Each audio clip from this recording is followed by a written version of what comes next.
Hello everyone and welcome to Edutap. आप सभी लोग देख रहे हैं हमारी हिमाचल हिस्ट्री का ये लेक्चर, जहां पर मैं तुगलक डायनेस्टी एंड कांगड़ा इस पर्टिकुलर टॉपिक का डिस्कशन आप सभी लोगों के साथ करने जा रहा हूं। तो सबसे पहले फ्रेंड्स, आपको पता है कि जो मिडिवल हिस्ट्री ऑफ हिमाचल है, वहाँ पर हम जो इन्वेजन्स हुई हैं खास तौर पर दिल्ली सल्तनत के टाइम से, वो एक बहुत इंपॉर्टेंट पार्ट हो जाता है। और उन इन्वेजन्स को समझने के लिए थोड़ा कॉन्टेक्स्ट यहाँ पर समझना हमारे लिए ज़रूरी हो जाता है। लास्ट लेक्चर में मैंने आपको बताया था कि किस तरीके से जो गजनी है, जब उसने इन्वेजन किया इंडिया के अंदर, तो किस तरीके से उसने हिमाचल के कांगड़ा फोर्ट के ऊपर भी अटैक किया और उसको बिसीज किया। इसके बाद जो दिल्ली सल्तनत आती है इंडिया के अंदर, वहां पर तुगलक डायनेस्टी जो ओरिजिनेट करती है 1320 में, तुगलक डायनेस्टी के टाइम पीरियड में दोबारा से अटैक होता है हिमाचल के फोर्ट्स के ऊपर। बीच का जो टाइम पीरियड है गजनी के जाने के बाद और तुगलक डायनेस्टी के आने से पहले, यहाँ पर कोई बहुत ज़्यादा एक्टिविटी हिमाचल के हिल स्टेट्स के ऊपर नहीं हो रही है, क्योंकि ज़्यादा फोकस उन सभी रूलर्स का प्लेन एरियाज की तरफ है और दिल्ली की तरफ है। लेकिन जब दिल्ली में दिल्ली सल्तनत थोड़ी सी मजबूत हो जाती है और वो अपना एक्सपेंशन करने की कोशिश करती है, तब जाकर के वो हिमाचल के रूलर्स के ऊपर अपना फोकस जो है बढ़ाते हैं। सबसे पहले ये इन्वेजन का काम होता है मोहम्मद बिन तुगलक की तरफ से। ये नाम और डेट्स आपको याद रखनी है जो सबसे ज़्यादा इंपॉर्टेंट है और हमारे एग्जाम में पूछे जाएंगे। जैसे कि जब पृथ्वी चंद्र रूल कर रहे हैं कांगड़ा के फोर्ट के ऊपर, तब मोहम्मद बिन तुगलक, ऐसा कहा जाता है कि उसने इन्वेजन किया है कांगड़ा का 1337 में। और इसकी जो बातें हैं वो बहुत ज़्यादा हमारे पास उसके पुख्ता सबूत नहीं है, क्योंकि जो फरिश्ता और बरनी कोई भी इसका मेंशन नहीं करता है तारीख फिरोज शाही में। जहां पर तुगलक डायनेस्टी के जो वेरियस इन्वेजन थे, वेरियस एडवेंचर थे, उनकी पूरी डिस्क्रिप्शन दी गई है, तो वहां पर जिक्र नहीं है इस पर्टिकुलर इन्वेजन का जो मोहम्मद बिन तुगलक ने की है। ऐसा माना जाता है कि इसी 1337 के टाइम पीरियड में मोहम्मद बिन तुगलक जो है कराची की इन्वेजन करके भी लौट रहे थे, और इस टाइम पर शायद उनकी सेना का जो कुछ टुकड़ी थी वो कांगड़ा के फोर्ट की तरफ चली गई और वहां पर जाकर उन्होंने लूट मार मचाने की कोशिश की। क्योंकि हमें पता है कि जब गजनी आया था तो उसने कांगड़ा के फोर्ट से बहुत सारी वेल्थ को लूटा था, और जो ब्रजेश्वरी का मंदिर है उसने वो मंदिर लूटा था, और काफी सारी वेल्थ लूटने की वजह से ये रीजन काफी फेमस था इन मुस्लिम फोर्सेस के बीच में। उन्हें पता था कि यहाँ पर जो काफी वेल्थ है वो स्टोर्ड है, और इस वजह से हो सकता है शॉर्ट ड्यूरेशन के लिए मोहम्मद बिन तुगलक तो अपनी आर्मी के साथ कांगड़ा फोर्ट पे नहीं गया था, लेकिन शायद उसके आर्मी के कुछ जनरल्स या कुछ टुकड़े वहां पर पहुंचे होंगे। तो ये नाम आपको याद रखना है। पृथ्वी चंद्र के काल में, जब उनका रेन था, जब उनका शासन चल रहा था, तब वहां पर मोहम्मद बिन तुगलक के टाइम पीरियड में छोटा सा कुछ इनकर्जन हुआ है कांगड़ा के फोर्ट पे। लेकिन मेन इनकर्जन हुआ है जब रूपचंद्र ऑफ कांगड़ा रूल कर रहे हैं।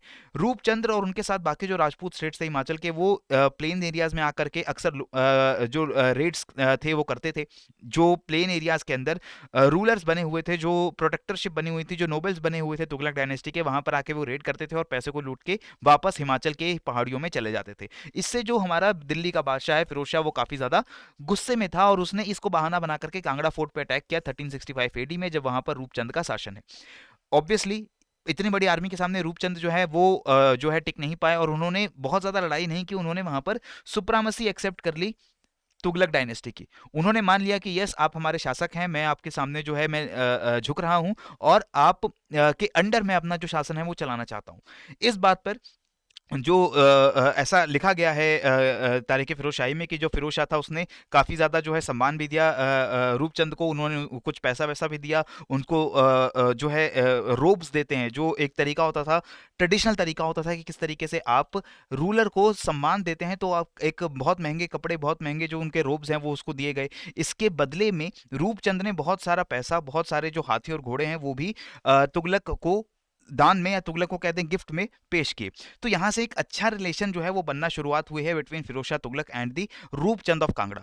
और इस कांगड़ा के फोर्ट को ऐसा कुछ सोर्सेस में कहा गया कि नाम बदल के मोहम्मदाबाद भी कर दिया गया इन दी मेमोरी ऑफ मोहम्मद बिन तुगलक, जो कि प्रेडेसेसर है फिरोज शाह तुगलक का। ठीक है। इसके अलावा 1300 बुक्स जो कि संस्कृत की बुक्स थी, जो कि ज्वालामुखी के मंदिर में या कांगड़ा के फोर्ट में थी, उनको पर्शियन में ट्रांसलेट करने का हुक्म फिरोज शाह ने दिया है। और ऐसी एक बुक का नाम है दलाइल फिरोज शाही, जिसके बारे में आप इस टर्म को याद रखेंगे, ये क्वेश्चन आप लोगों से पूछा जा सकता है। इसके अलावा जो ज्वालामुखी का मंदिर है उस पर भी अटैक किया फोर्सेस ने, और फिरोज शाह की फोर्सेस ने वहां से भी काफी सारा जो धन है उसको लूट के वापस दिल्ली की तरफ कूच किया।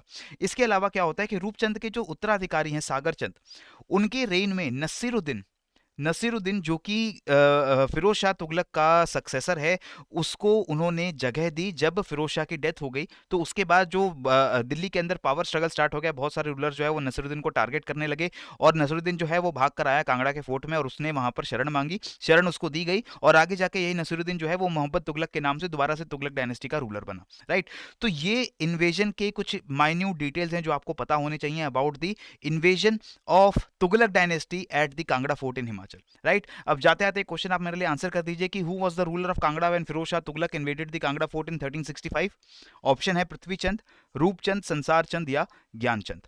ठीक है, तो आपके आंसर का मुझे इंतजार रहेगा। अगर ये वीडियो पसंद आई हो तो इस वीडियो को जरूर लाइक करिए, चैनल को भी सब्सक्राइब कर दीजिए, और टेलीग्राम चैनल अगर आप ज्वाइन करते हैं तो वहां पर आपको पीडीएफ भी डाउनलोड करने को मिलती है। इसी के साथ मुझे यहाँ पर दीजिए इजाजत। पढ़ते रहिए, बढ़ते रहिए। जय हिंद एंड जय भारत।